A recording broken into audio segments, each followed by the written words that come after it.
Hi, and welcome again to another video seminar on the wonderful world of antique pump organs. Hi, I'm Rod Fudge with PumpOrganRestorations.com. This is another video seminar in a series that I'm doing on all things pump organ. To start with, I want to talk about what makes the pump organ work. And there's a difference between pump organs in this country and the pump organs over in Europe. Here in the States, the pump organs that were built here operated on a suction principle.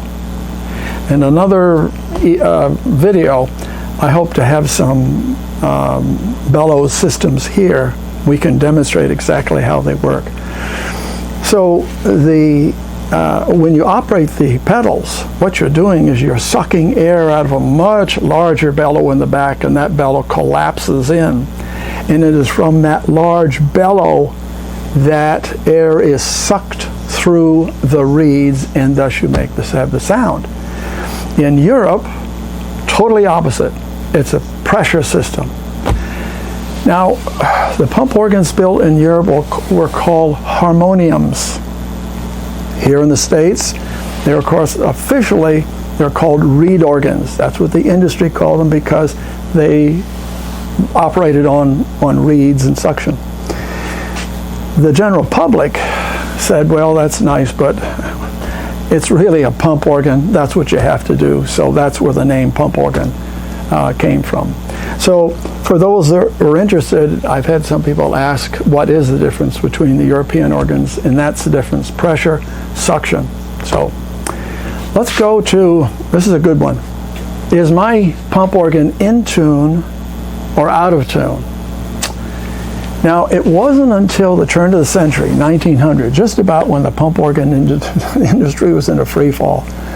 Everyone got together, piano manufacturers, pump organ manufacturers, and they said, look, let's all come to agreement that everything that we push out the door is going to be tuned to A440.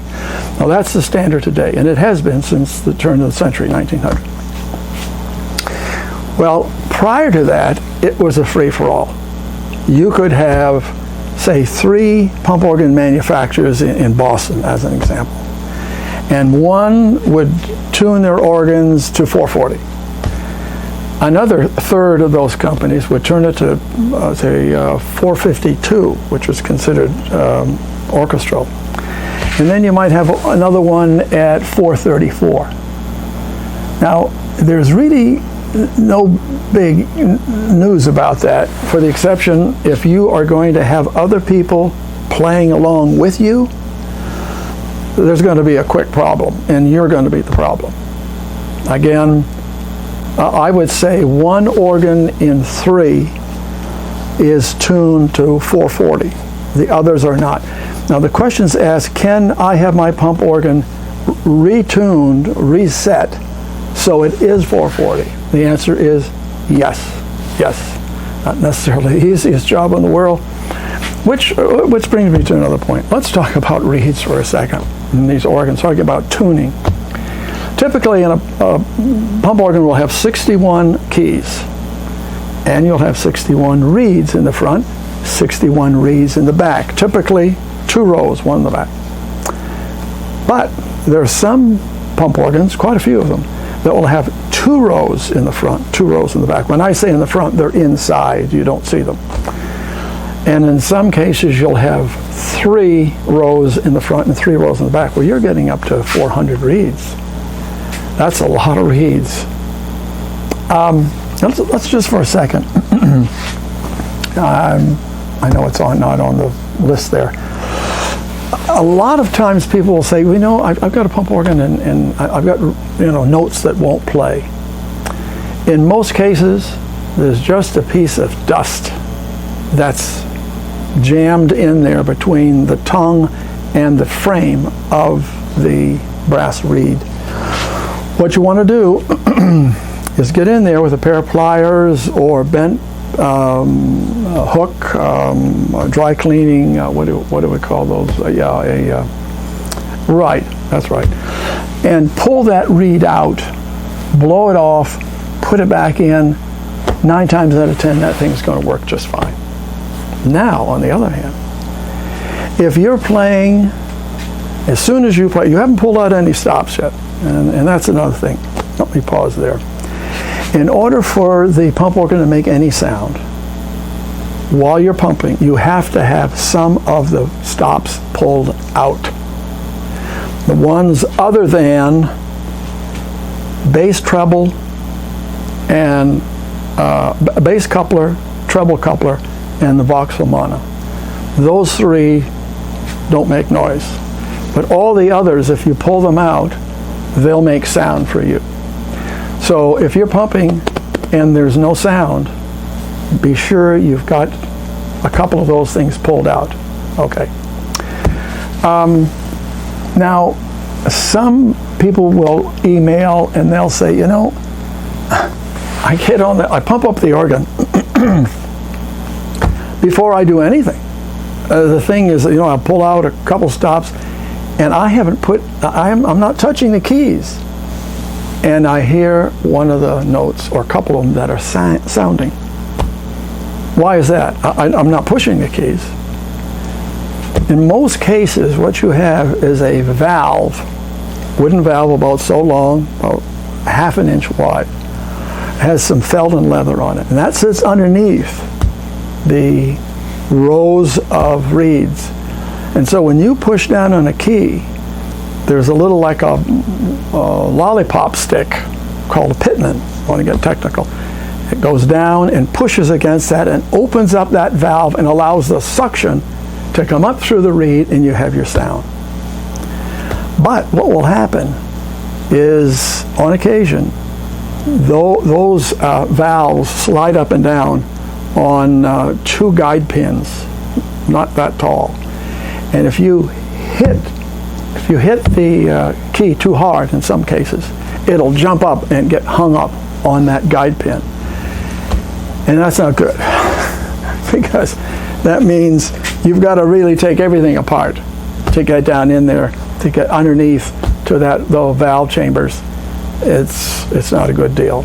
It's not a good deal. Now here's a trick. Here's a trick you might want to consider. If you have, say, A is sounding all the time,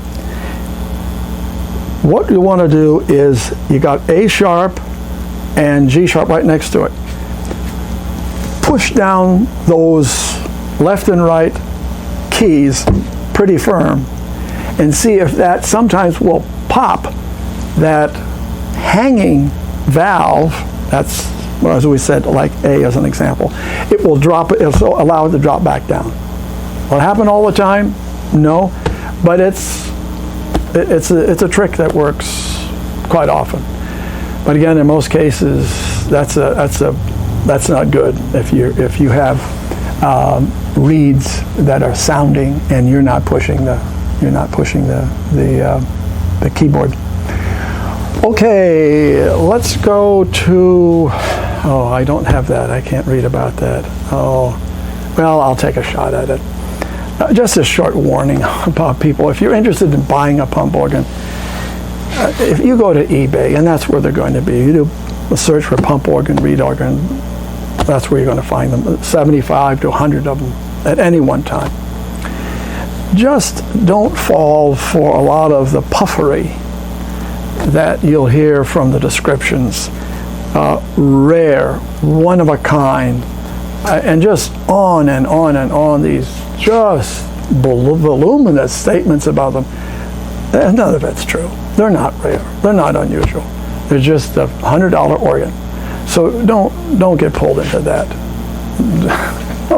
Some of the copy that's written is absolutely very well done. Not true, but very well done. Okay, here's a small one. The wheels, pump organs have wheels, but they only slide left and right. And the reason for that, they'll have here, roller here, and roller here, wheels. But they're designed only to go this way and that way. And the reason for that is, if you're sitting here and you're pushing down on your feet, you're pushing toward the organ, if these wheels were the kind that would go any direction, this thing would be across the room and you'd be sitting there staring at it. So that's why this will only go one way. So if you're moving it, you can move it around the room, but only left and right, not forward and back. Okay. Let me see. We've got that. We've got the wheel. Here's an interesting one. A tidbit, I don't know what, but in the popularity of pump organs, I mentioned in another video that you had families that had an organ for generations, maybe over 100 years, 150 years. And they would have, this organ would play at every funeral. Well, maybe, I don't know about funerals, but every wedding. And quite often, they would take them outside. It's a beautiful June day, and they would pick the organ up. They weigh about 250 pounds, one of these fellows. And they carry them outside, set it down, and they'd have just a great time. And generation after generation, their organ has always played at their wedding. Interesting, you know, I've never known, I never thought about funerals, but because most people were buried from their home. But that's, I found that an interesting thing. I had one, who was it, a customer in West Virginia, and they contacted me, they emailed and said, well, now I know you got a cycle time for these things, I think 8-9 months, something like that, because it goes into a queue in line for restoration because there's others ahead of you. And they said, well, could we ask a special favor, because, you know, and they were a family that had the pump organ for a long time, and they were the ones that told me about how they had always had this pump organ. And of course, in parts of West Virginia, families stayed in that county, in that community for a very, very long time. Well, that's interesting. There's a lot of history to some of these things. And families have kept them, have a special relationship with them. Well, I think that's all we want to cover on this one and this video. So appreciate your time. I hope this has been informative. We'll have several more videos coming down the line. So again, appreciate you watching, and thank you very much. Bye now.